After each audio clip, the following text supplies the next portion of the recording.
السلام علیکم ورحمۃ اللہ وبرکاتہ۔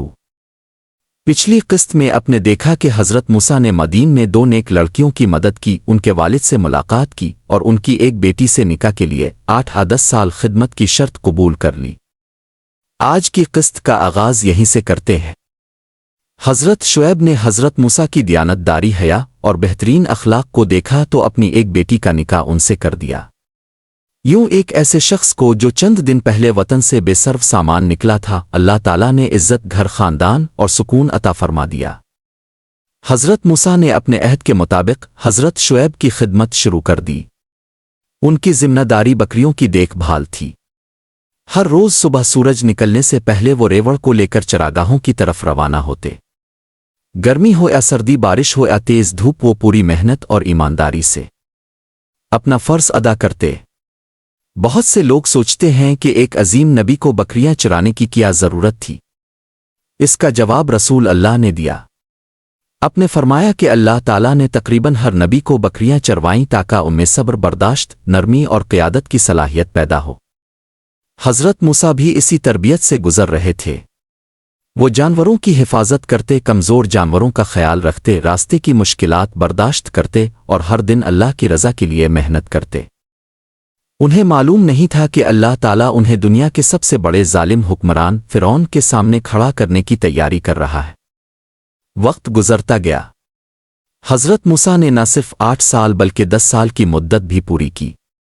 انہوں نے اپنے وعدے کو بہترین انداز میں نبھایا۔ یہ ہمیں سکھاتا ہے کہ مومن اپنی زبان اور اپنے وعدے کا ہمیشہ سچا ہوتا ہے۔ 10 سال مکمل ہونے کے بعد حضرت موسیٰ نے حضرت شعیب سے عرض کیا کہ اب وہ اپنی اہلیہ کے ساتھ مصر واپس جانا چاہتے ہیں۔ حضرت شعیب نے انہیں دعاؤں کے ساتھ رخصت کیا۔ انہوں نے اللہ تعالیٰ سے دعا کی کہ وہ حضرت موسیٰ کے سفر کو آسان فرمائے اور ہر مشکل سے محفوظ رکھے۔ حضرت موسیٰ اپنی اہلیہ کے ساتھ مدین سے روانہ ہوئے۔ ان کے دل میں اپنے وطن مصر کی یاد بھی تھی اور اپنے خاندان سے ملنے کی خواہش بھی۔ راستہ لمبا، دشوار اور صحراؤں سے بھرا ہوا تھا۔ دن کی تیز دھوپ اور رات کی شدید سردی سفر کو مزید مشکل بنا دیتی تھی۔ کئی دن سفر کرتے ہوئے وہ جزیرہ سینا کے علاقے میں پہنچے۔ سردیوں کی ایک تاریک رات تھی۔ آسمان پر بادل تھے، ہوا تیز چل رہی تھی اور راستہ صاف نظر نہیں آ رہا تھا۔ بعض روایات کے مطابق ان کی اہلیہ بھی اس وقت تکلیف میں تھیں، اس لیے حضرت موسیٰ جلد از جلد کسی محفوظ جگہ پہنچنا چاہتے تھے۔ اسی دوران اچانک دور ایک پہاڑ کی طرف انہیں ایک روشنی دکھائی دی، جیسے آگ جل رہی ہو۔ حضرت موسیٰ خوش ہوئے اور اپنی اہلیہ سے فرمایا، تم یہیں ٹھہرو، میں نے ایک آگ دیکھی ہے، شاید میں وہاں سے تمہارے لیے کوئی خبر لے آؤں، آگ کا ایک جلتا ہوا انگارہ لے آؤں تاکہ تم اس سے گرمی حاصل کر سکو۔ یہ کہہ کر حضرت موسیٰ تنہا اس روشنی کی طرف چل پڑے۔ جیسے جیسے وہ قریب پہنچے انہیں محسوس ہوا کہ یہ عام آگ نہیں ہے۔ آگ ایک سبز درخت کے قریب تھی، لیکن حیرت کی بات یہ تھی کہ درخت جل نہیں رہا تھا۔ حضرت موسیٰ ابھی اسی حیرت میں تھے کہ اچانک ایک عظیم آواز آئی، اے موسیٰ! یہ کوئی انسان کی آواز نہیں تھی بلکہ اللہ رب العزت نے اپنے برگزیدہ بندے سے کلام فرمایا۔ اللہ تعالیٰ نے فرمایا، بے شک میں ہی تمہارا رب ہوں، لہذا اپنے جوتے اتار دو کیونکہ تم مقدس وادی کو طور میں ہو۔ حضرت موسیٰ فوراً ادب اور عاجزی کے ساتھ کھڑے ہو گئے۔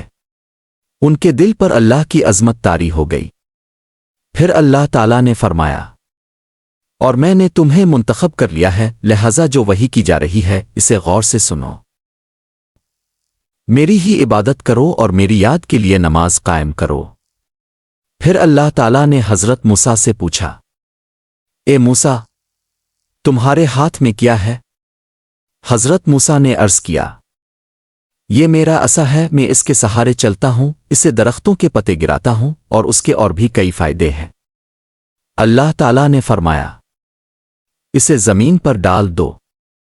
جو ہی حضرت موسیٰ نے عصا زمین پر ڈالا، وہ اللہ کے حکم سے ایک عظیم سانپ بن گیا جو تیزی سے حرکت کرنے لگا۔ حضرت موسیٰ گھبرا کر پیچھے ہٹ گئے۔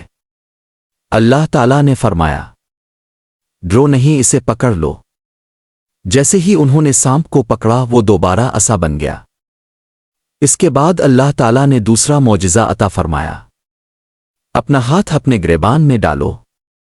جب حضرت موسیٰ نے ہاتھ نکالا تو وہ بغیر کسی بیماری کے سورج کی طرح چمک رہا تھا۔ یہ ید بیضا کا معجزہ تھا۔ اللہ تعالیٰ نے فرمایا کہ یہ دونوں نشانیاں فرعون کے سامنے پیش کرنا، کیونکہ وہ سرکشی میں حد سے بڑھ چکا ہے۔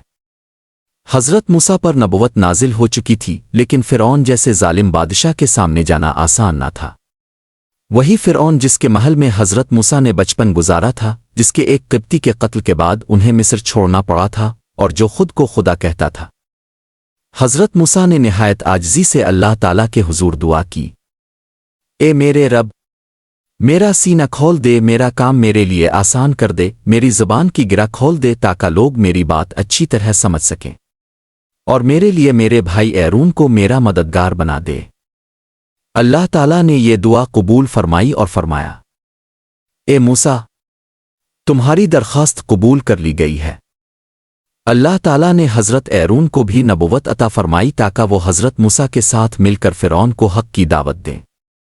پھر اللہ تعالیٰ نے دونوں بھائیوں کو نصیحت فرمائی، فرعون کے پاس جاؤ کیونکہ وہ سرکش ہو چکا ہے، لیکن اس سے نرمی سے بات کرنا، شاید وہ نصیحت قبول کر لے، اللہ سے ڈر جائے۔ یہ اللہ تعالیٰ کی رحمت تھی کہ اتنے بڑے ظالم کے لیے بھی پہلے نرمی سے دعوت دینے کا حکم دیا گیا۔ حضرت موسیٰ اور حضرت ایرون نے اللہ پر بھروسہ کیا اور مصر کی طرف روانہ ہو گئے۔ برسوں بعد حضرت موسیٰ دوبارہ اپنے وطن لوٹ رہے تھے، مگر اس بار ایک عام انسان کی حیثیت سے نہیں، بلکہ اللہ کے برگزیدہ نبی کی حیثیت سے۔ دونوں بھائی فرعون کے عظیم محل میں پہنچے۔ دربار سجا ہوا تھا، وزراء، سپاہی اور درباری موجود تھے۔ فرعون اپنے تخت پر غرور کے ساتھ بیٹھا تھا۔ حضرت موسیٰ نے نہایت وقار سے فرمایا، ہم دونوں رب العالمین کے رسول ہیں، بنی اسرائیل کو ہمارے ساتھ بھیج دو اور ان پر ظلم کرنا چھوڑ دو۔ فرعون نے حیرت اور تکبر سے کہا، کیا ہم نے تمہیں اپنے گھر میں نہیں پالا تھا؟ کیا تم نے ہمارے ہاں اپنی عمر کا ایک حصہ نہیں گزارا؟ اور پھر تم نے ایک آدمی کو قتل بھی کیا تھا۔ حضرت موسیٰ نے جواب دیا، وہ کام مجھ سے غلطی میں ہو گیا تھا، پھر میں تم سے ڈر کر وہاں سے چلا گیا۔ اس کے بعد میرے رب نے مجھے حکمت عطا کی اور مجھے رسولوں میں شامل کر لیا۔ پھر حضرت موسیٰ نے فرعون کو یاد دلایا کہ بنی اسرائیل کو غلام بنانا کوئی احسان نہیں بلکہ ظلم ہے۔ فرعون نے غرور سے پوچھا، رب العالمین کون ہے؟ حضرت موسیٰ نے فرمایا، وہ آسمانوں اور زمین کا رب ہے اور ہر اس چیز کا رب ہے جو ان کے درمیان ہے، اگر تم یقین کرنے والے ہو۔ یہ سن کر دربار میں خاموشی چھا گئی، لیکن فرعون کے دل کا غرور اب بھی قائم تھا اور وہ کسی صورت حق قبول کرنے کے لیے تیار نہ تھا۔ وہ اپنے درباریوں کی طرف دیکھ کر ہنسنے لگا اور کہنے لگا، یہ شخص خود کو اللہ کا رسول کہتا ہے۔ لیکن حضرت موسیٰ نے پوری ہمت اور اطمینان کے ساتھ اللہ کا پیغام سنانا جاری رکھا۔ انہوں نے فرمایا، میں تمہارے پاس اپنے رب کی واضح نشانیاں لے کر آیا ہوں۔ اگر تم سچ جاننا چاہتے ہو تو ان نشانیوں کو دیکھ لو۔ فرعون نے غرور سے کہا، اگر تم واقعی سچے ہو تو اپنی نشانی دکھاؤ۔ حضرت موسیٰ نے اللہ کے حکم سے اپنا عصا زمین پر ڈال دیا۔ سب لوگ حیران رہ گئے۔ وہ عصا ایک بہت بڑے سانپ میں تبدیل ہو گیا۔ دربار میں موجود لوگ خوفزدہ ہو کر پیچھے ہٹ گئے۔ ہر طرف خاموشی چھا گئی۔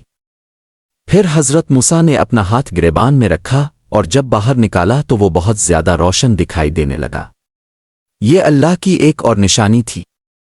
اتنے واضح معجزے دیکھنے کے باوجود فرعون ایمان نہیں لایا۔ اس نے اپنے درباریوں سے کہا، یہ شخص بہت بڑا جادوگر ہے، یہ اپنے جادو سے لوگوں کو متاثر کرنا چاہتا ہے۔ پھر فرعون نے اعلان کیا، پورے ملک سے بہترین جادوگروں کو جمع کرو، ہم سب کے سامنے مقابلہ کریں گے تاکہ معلوم ہو جائے کہ کون سچا ہے۔ پورے مصر میں خبر پھیل گئی۔ ہر شہر سے مشہور جادوگروں کو بلایا گیا۔ ایک خاص دن اور بڑی جگہ مقرر کی گئی تاکہ ہزاروں لوگ یہ مقابلہ اپنی آنکھوں سے دیکھ سکیں۔ یہ وہ دن تھا جو تاریخ بدلنے والا تھا۔